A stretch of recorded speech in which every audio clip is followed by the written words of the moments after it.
Hi, I'm Aneesh Chaganty, and I'm the co-writer and director of Run. Okay, so the scene that's playing out right now takes place in the second act of the movie. Without giving much away, the basic setup is this. So our daughter, played by newcomer Kiera Allen, has been locked in her room by her misaligned mother, played by veteran Sarah Paulson, and is convinced that she needs to escape. From a form standpoint, I think what you're about to watch is actually one of the few sequences that breaks the pattern of the film's aesthetic.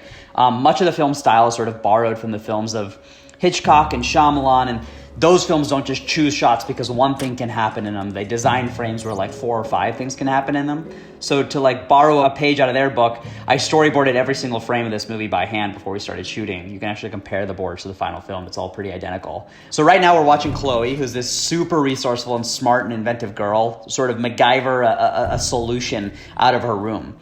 Chloe uses a wheelchair, so a solution that an able-bodied person might have come up with won't work for her. She has to overcome that with just sort of like pure intelligence, and she does. Every single shot inside this room here is repeated from an earlier shot in the movie. I wanted to be like super spare with the visuals of this movie and always design frames that could be repeated so that when things start to explode narratively, like right now, it would feel like real catharsis.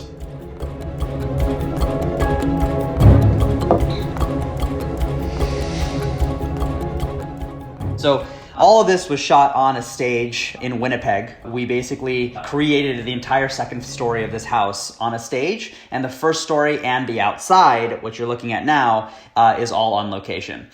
So now we're kind of jumping into the single most complex shooting process of the entire film, where like this whole sequence is about to stitch so many different skill sets and elements and shooting days into one. So she just kind of comes out under a roof.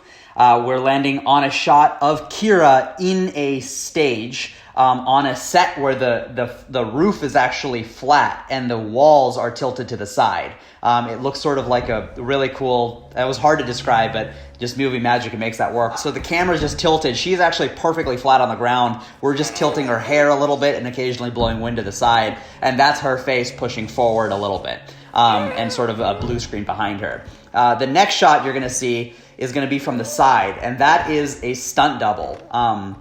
But it looks like Kiera because we face replaced Kiera's face onto it.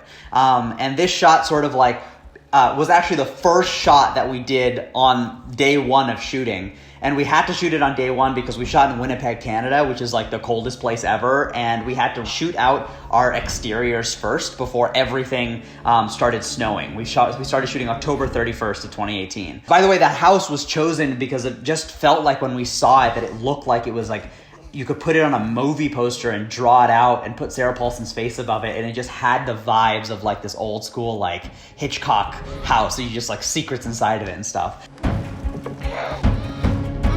This is a shot on set, again, on this little fake made roof.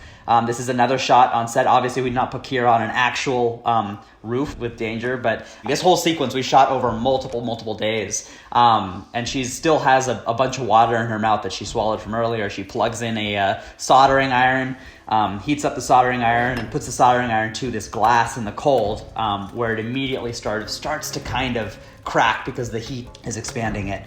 And then immediately will spit out some water onto the glass where it shatters the rest of it.